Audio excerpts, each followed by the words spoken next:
Hey everybody, I'm Derek. Welcome back to my channel. So today I'm building what I think is the ultimate composting bin. Obviously that's subjective. Everybody kind of has a different opinion on compost. There's so much information on compost out there and so much of it is contradictory. I had a lot of fun building this thing and I think it's going to do a pretty good job for me. So most of what is going to be done in this video is going to be self-explanatory, so I don't want to go and narrate this too terribly much.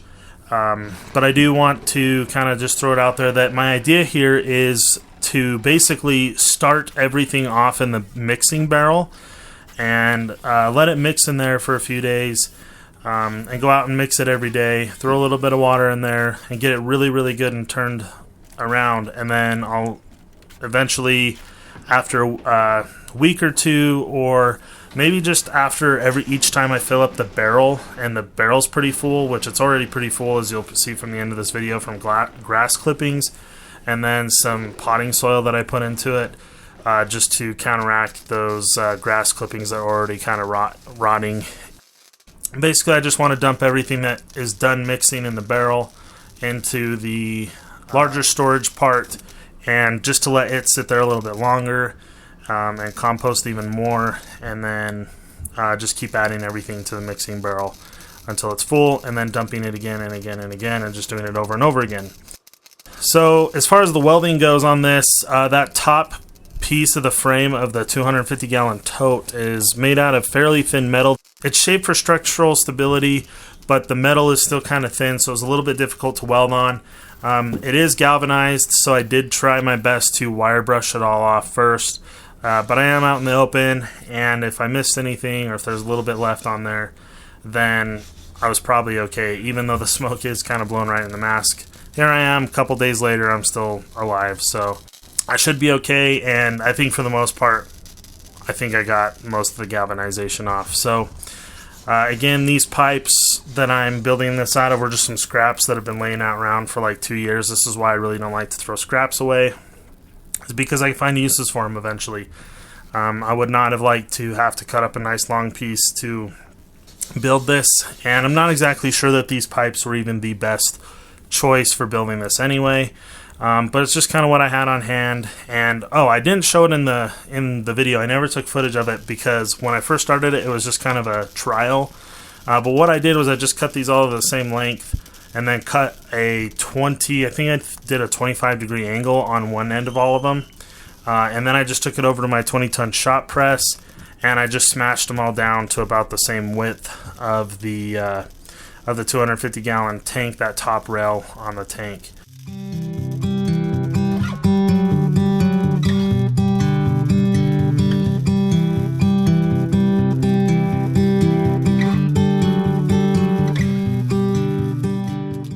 So what I did here was I just took some scrap sheet metal that I had laying around, and I just did my best to cut it out and kind of shape it for the pipe that was opened at the top, so rainwater wouldn't get in there and ruin my welds and rust everything out really quick.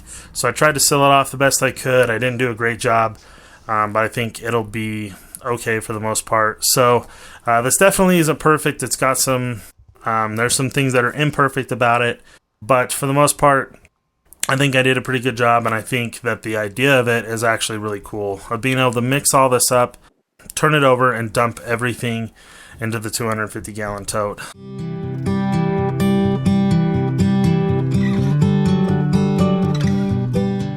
I just used a hole saw to cut the holes in this drum. I just got, I believe it was a 2-inch hole saw, and used my cordless drill and drilled them out. It was fairly simple, and then as you'll see in just a minute, I had to lift it up there and put it on myself. It wasn't really too terribly hard, but I was able to get it done.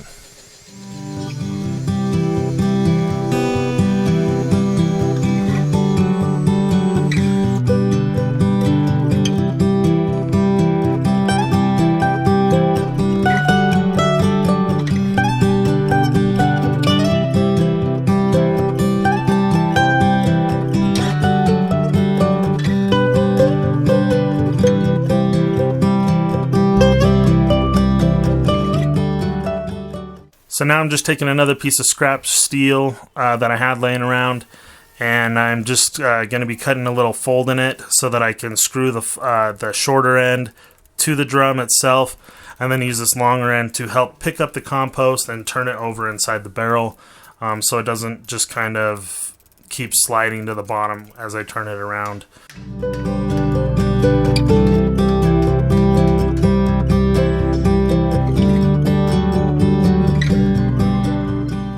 And then with screwing it in, so what I did was I screwed it from the inside out first and put both screws in, and then I was able, because I figured it would be a little bit easier to do this, and then I took them back out and then I drilled them right back through, cinching that piece of metal down to the drum really well. And then I added about 3 more screws from the outside, and this worked pretty well. I just used self-tapping 3/8 inch head. I think they're maybe 1.5 inches long. That's just kind of what I had. I think that worked pretty well. It's not going to last forever. I am worried about the pipe on the inside rusting and that metal inside. I tried to keep the compost off of the I don't really even know what to call it, but the flap in there to pick up the compost to turn it over.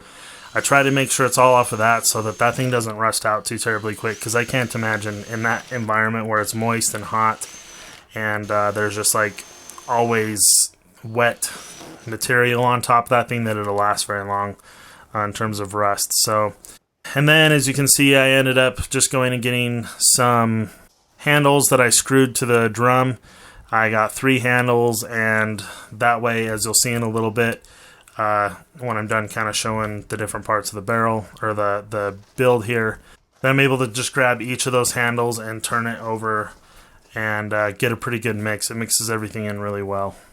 So I want to say really quick, if you are somebody who's really into gardening and that's how you found this video, I'm just going to let you know right now that I really have pretty much no plans to do anything gardening specific on this channel. Anyway, I've been talking through this whole video and I didn't mean to. I do just want to say that I'm not going to say that this thing is perfect. I do think that I'll probably eventually stick like a 2-inch piece of PVC through the barrel, so because that pipe's not going to last long in there, it's going to get rusted out soon. And I might pull these handles through, or the hasp through, or the hinges through this barrel, because it is just plastic. And then I'll just have to move them. Eventually, I'll probably have to get another barrel and do it over again. But I think the most important parts of this build is pretty much well documented here. There were some things that I left out that I feel like weren't as important, or just like, especially when I was welding those caps on the tops of the pipe. That was just such tedious work that I didn't think that it was even worth putting into the video. But it's pretty sturdy, and I don't want to get too much weight. There's already a bunch of weight in there. As soon as I do my next mowing, which I think I have one more before this season is over, I'll throw in some more potting soil and more grass in here and get it turned up. And pretty much everything after that is just going to be dead leaves and kitchen scraps and things like that that we pull out of the kitchen until next summer, and then I'll probably start doing the grass clippings again. And my plan for this compost, we have a little raised garden bed here on the property already, and we'll probably use a little bit for that, but one of my big plans is to just take this out to the property that we're going to be developing. We already have a pretty good idea of where we want the garden spot, and we're just going to go start putting this dirt out there so that it can, this compost out there, so that it can kind of start to work into the soil and start taking effect. And I live in a high desert environment. It's a semi-arid environment. I would really, really like to do my best to try to get some kind of a pasture going out there someday. It's highly unlikely given how little rain that we have, but I've seen some of these methods that other people use in these kinds of environments, and they do get some kind of some real pastures going.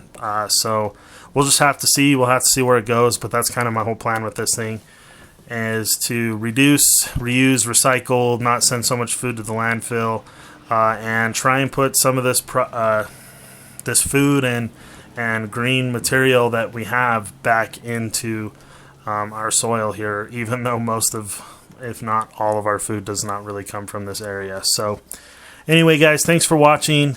I really appreciate you being here. Thanks for listening to my rambles through this whole video.